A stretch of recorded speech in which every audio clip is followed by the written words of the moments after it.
Biz bu işi severek yapıyoruz. Biz bu işe gönlümüzü vererek yapıyoruz. Ya yaptığın işi seveceksin ya da sevdiğin işi yapacaksın. Öyle mi dayı?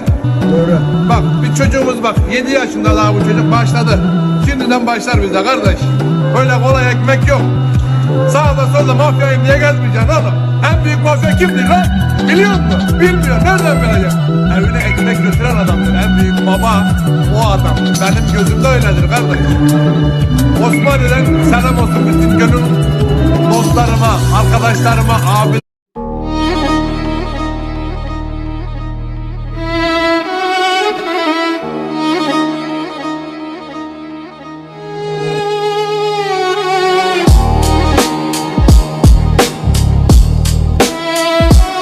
Salam əziz müştərilər, belə yol tapdıqlar, siz də istəyirsinizsə hər ölçü kəsib düzəldə bildik.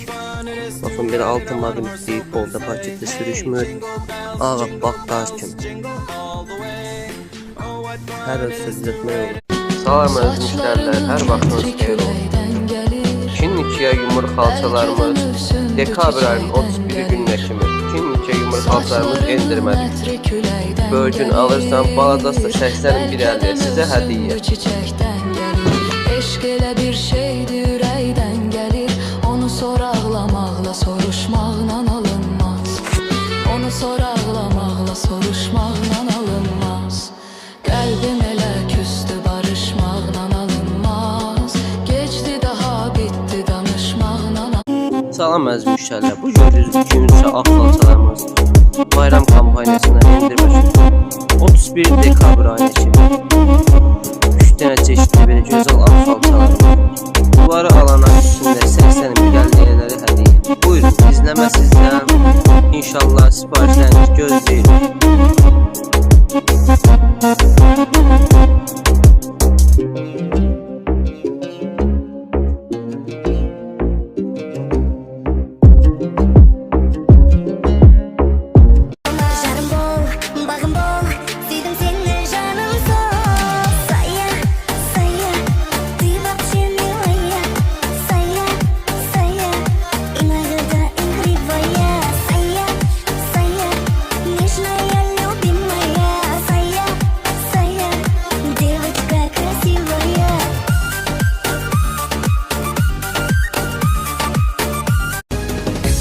Çok meylelerime geldi giderdi Qaqaşı